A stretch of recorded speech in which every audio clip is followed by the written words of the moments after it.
Comme nous vous l'avons indiqué, nous commençons nos séries d'émissions et cette première série d'émissions s'intitule La parole. Comme son nom l'indique, nous allons donner la parole soit à des personnes qui défendent les droits de l'homme, qui s'investissent dans la défense des droits de l'homme, en France comme à l'étranger. Ça pourrait être des juges, des avocats, des présidents d'associations, des militants, des policiers, des juges, des personnes qui interviennent sur les terrains, qui sont sur les terrains de guerre, qui sont sur les terrains où il y a des famines, ou les personnes qui interviennent dans les maraudes ou les soupes populaires, puisqu'il faut préciser que toutes les personnes qui sont sans domicile fixe sont des personnes dont les droits sont violés quotidiennement par les institutions des pays qui les accueillent. Donc il faut savoir que tous les pays qui laissent à la rue des centaines de personnes sont des personnes qui violent les droits de l'homme, de citoyens, et principalement leur droit à la vie. Mais les personnes à qui nous voulons donner avant tout la parole, ce sont les victimes. Parce que nous nous sommes rendus compte au cours de nos enquêtes, au cours des audiences auxquelles nous avons participé, au cours des procédures que nous avons suivies, que les victimes n'avaient aucun espace d'expression. Les victimes sont livrées à elles-mêmes. Bien souvent, elles ont du mal à trouver un avocat.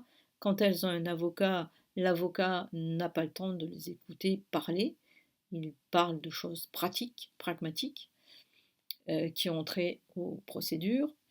Elles n'ont pas de lieu où se réfugier, parler à des médecins, parler à des psychologues pour évacuer les souffrances, pour évacuer tout ce qui les met dans un mal-être constant. Donc nous avons décidé de leur ouvrir cet espace de parole, de leur permettre d'exprimer leur colère, leur souffrance, leur amertume, parfois leur rancœur, de, de- d'exprimer aussi leur désir d'être aidés et surtout d'être reconnu comme victime. Parce que ça, c'est important. Il faut être reconnu comme victime.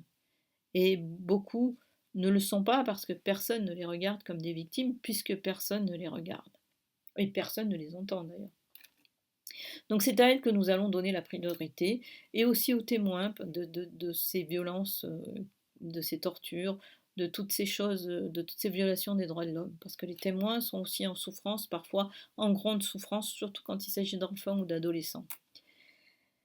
Bien sûr, nous parlerons de toutes les violations des droits de l'homme à travers le monde et, et à travers en France, mais nous allons essentiellement concentrer toute notre énergie sur ce qui nous paraît être les violations les plus graves et les plus impardonnables de cette époque, c'est les violations des droits fondamentaux des enfants. Et Dieu sait quelles sont nombreuses ces violations. Au cours de nos enquêtes, nous avons pu euh, isoler de nombreux réseaux de pédocriminalité. Alors pédocriminalité, c'est au sens large, pédo c'est enfant, criminel c'est celui qui commet un crime contre un enfant. Dans ces réseaux, les enfants sont des marchandises. Ils sont vendus pour l'adoption, ils sont vendus dans des réseaux de prostitution, ils sont vendus dans des réseaux de trafic d'organes, ils sont vendus dans des réseaux d'esclavage domestique ou d'esclavage tout court d'ailleurs. Euh, ils, ils voyagent sans identité via le pacte d'émigration sûre, ordonnée et régulière, on y reviendra. L'identité des enfants n'est pas avérée. Donc ils arrivent par avion, par exemple, en France, avec des passeurs qui se font passer pour leurs parents, mais qui ne sont rien pour eux. Après, ils sont confiés à ce qu'on appelle les services gardiens de l'aide sociale, de la politique d'aide sociale à l'enfance, dont on ne sait rien. Il n'y a pas une comptabilité de ces enfants. Ils passent d'un endroit à l'autre. On ne sait même pas s'ils restent sur le territoire français. En Belgique, ils arrivent par camion avec des bébés. On a aussi des témoignages de vols de bébés, notamment. Alors, on a beaucoup parlé des vols de bébés malgaches ou des vols de bébés en Angleterre, mais nous avons le témoignage nous avons le cas d'un bébé bulgare, d'une tentative de vol de bébé bulgare dans une maternité de la région parisienne. Donc, aucun pays n'est épargné par ce fléau. Euh, c'est gravissime. Donc il faut bien comprendre une chose, c'est que c'est un crime contre l'humanité qui est en train d'être perpétré contre les enfants et il faut absolument réagir. Il faut absolument mettre un terme à tous ces réseaux. Donc je lance un premier appel aux personnes qui sont dépositaires de la loi.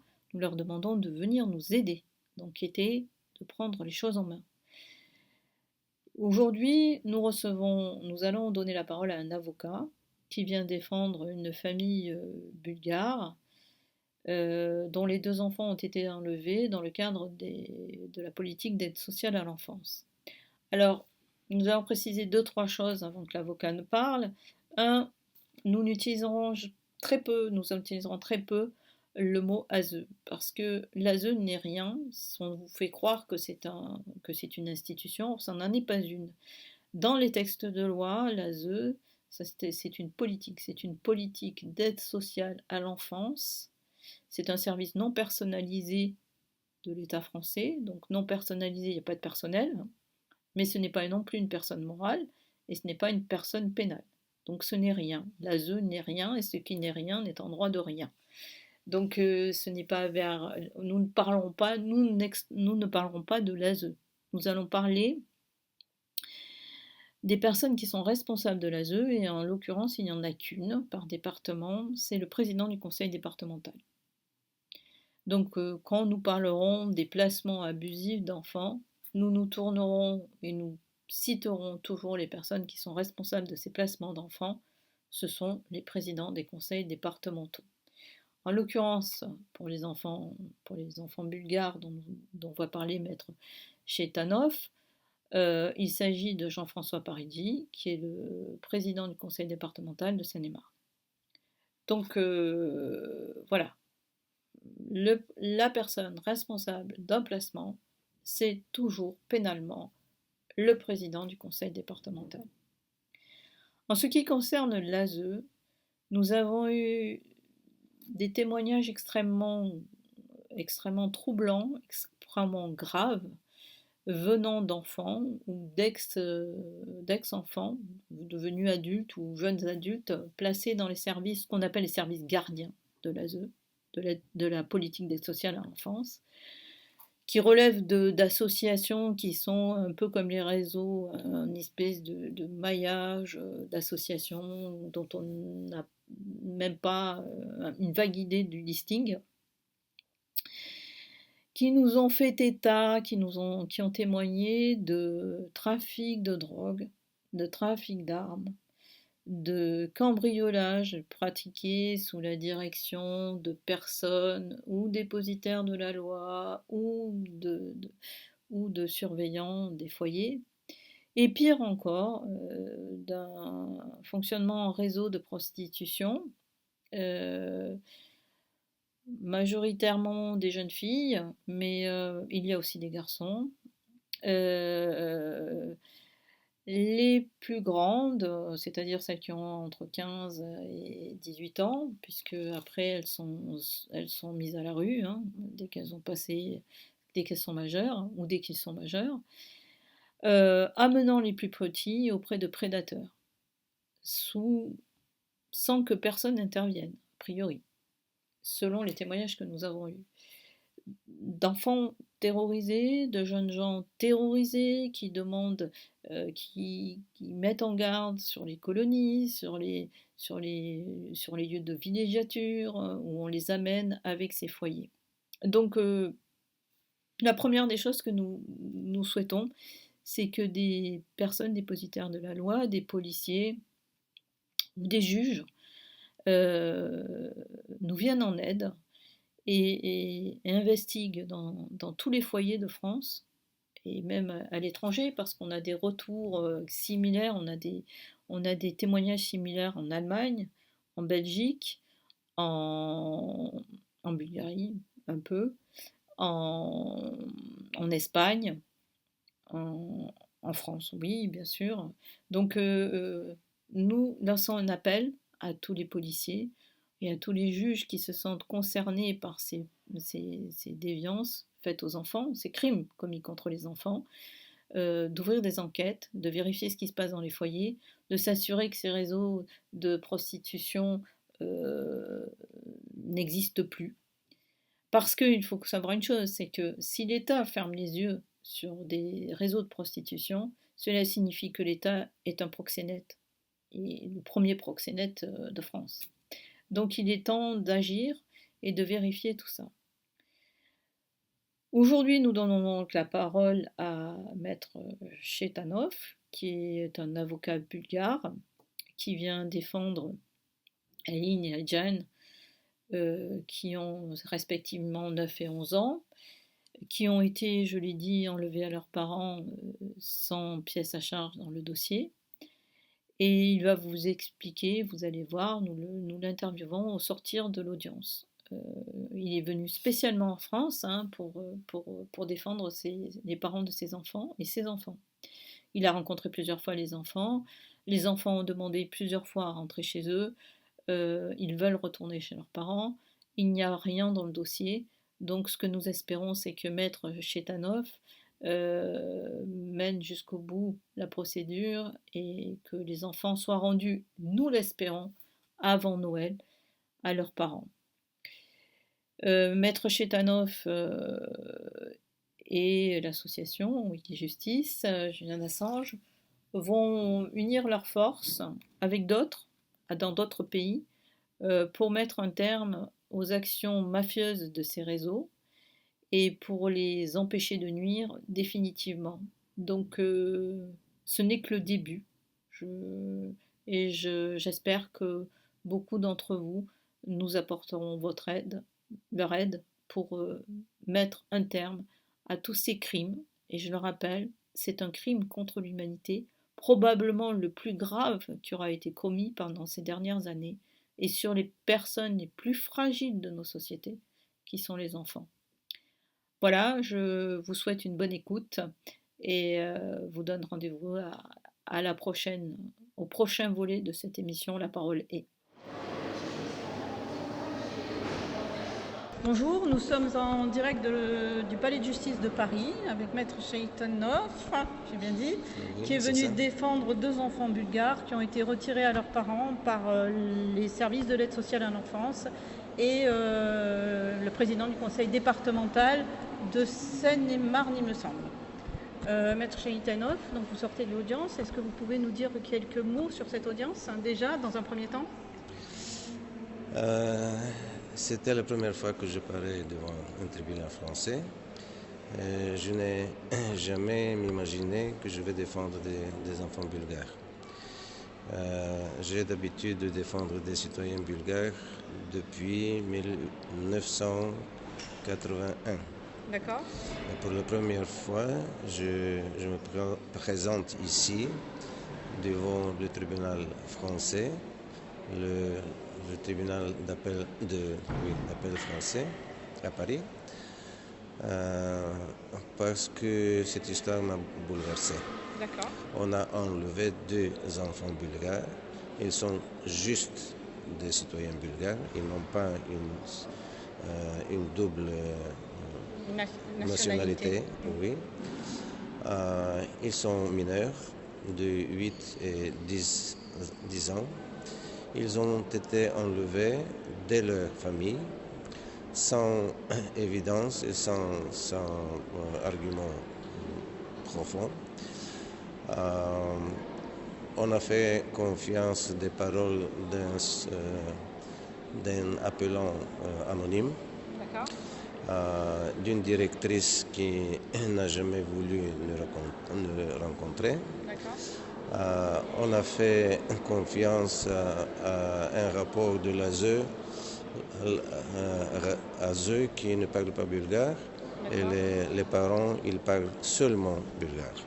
D'accord. Je ne sais pas quelle est l'objectivité de ces évidences.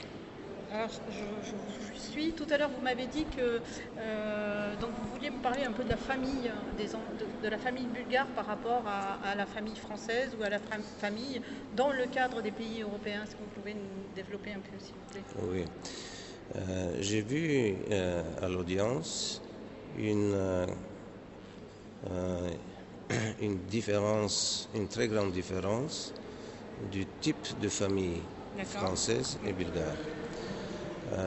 Chez vous, ici en France, vous préférez une famille assez libérale, avec des enfants qui ne sont pas tellement précieux pour leurs parents, qui ont leurs droits individuels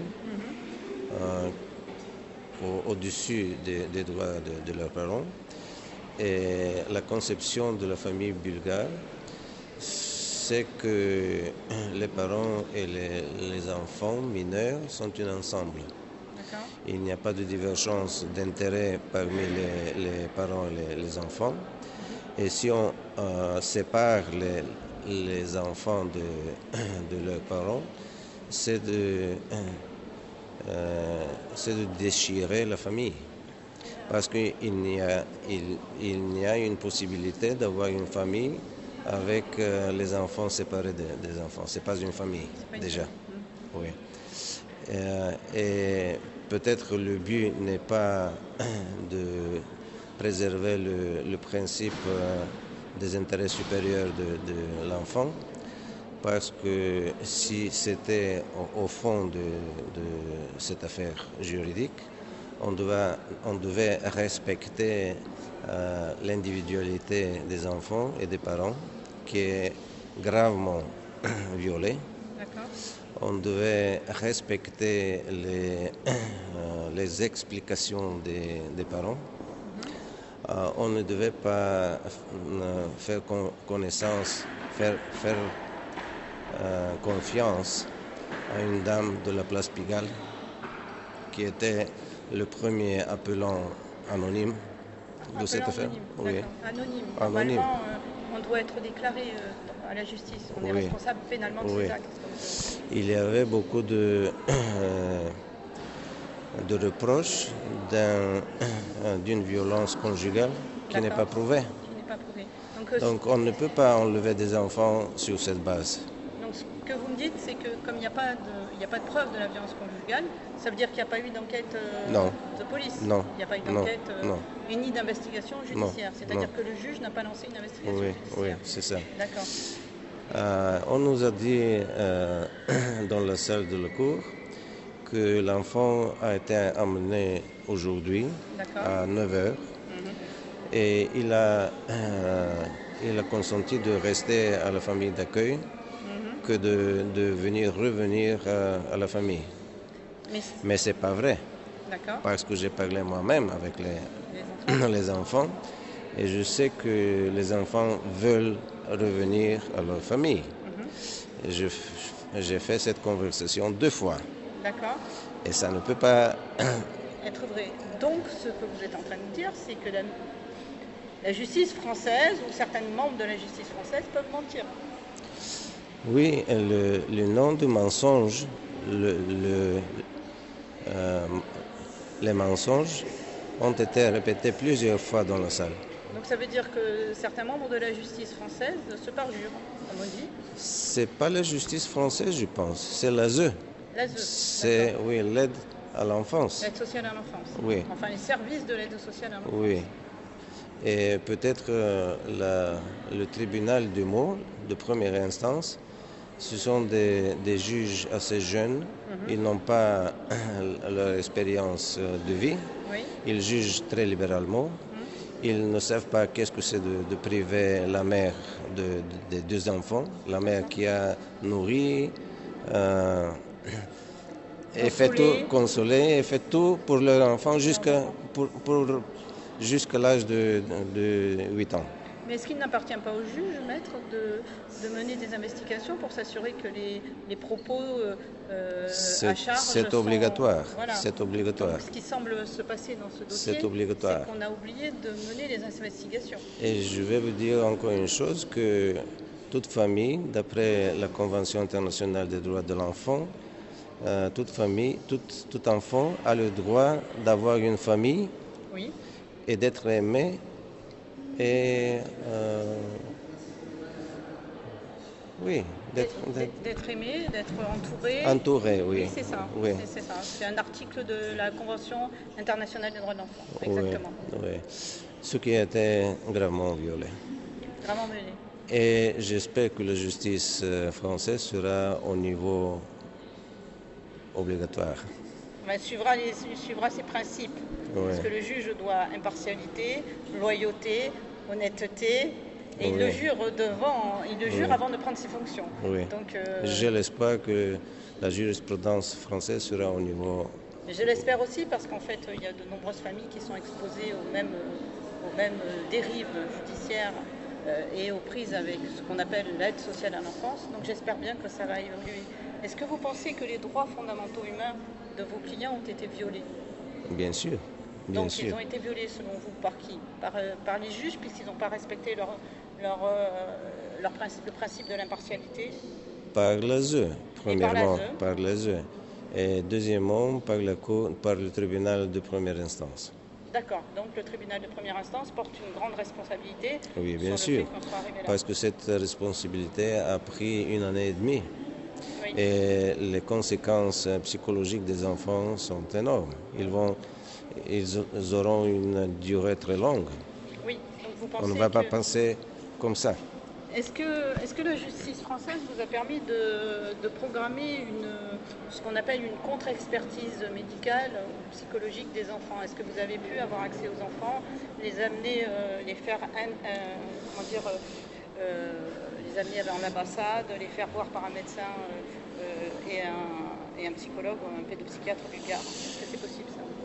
Ce serait possible, oui. Je n'ai pas réclamé ça de la Cour d'appel de Paris, mais je pense que quand il y a un enfant mêlé dans l'affaire, on doit être 100% sûr que l'enfant est en bonne santé et se trouve bien. Et qu'il n'y a pas de conséquences négatives de la santé physique et psychique de l'enfant. Donc on pourrait faire un appel Oui, et je ne suis pas sûr que c'est la meilleure manière de procédure d'appeler un enfant pour une deuxième fois pour réécouter l'enfant si l'enfant était écouté déjà à mot. Exactement. Alors, vous savez que les enfants en France ne prêtent pas serment, mais par contre, tous les interrogatoires sont filmés et doivent être filmés. Donc, normalement, ils auraient dû verser l'interrogatoire filmé de l'enfant au tribunal. Donc, je vais réclamer ça. Voilà, vous pouvez réclamer ça parce que en France, c'est comme ça que ça se passe. Les enfants sont filmés. Donc, normalement, c'est normal. On ne peut pas rapporter les propos de quelqu'un. Il y a des soupçons sérieux que l'enfant a été amené aujourd'hui. D'accord. Et qu'on leur interdit de voir ses parents. Alors que la loi française stipule que le rapprochement des parents doit s'opérer le plus vite possible. C'est aussi dans la Convention internationale des droits de l'enfant. Et quelque chose, si je peux ajouter, le rôle de représentant spécialisé des enfants. Oui. Ce n'est pas un avocat des enfants, c'est un deuxième avocat de l'ASE. Parce qu'ils défendent la position de l'ASE. D'accord, donc ce que vous êtes en train de m'expliquer, c'est que l'avocat ne défend pas les enfants, la parole de l'enfant, mais défend la parole des éducateurs de l'ASE. Oui, il fait tout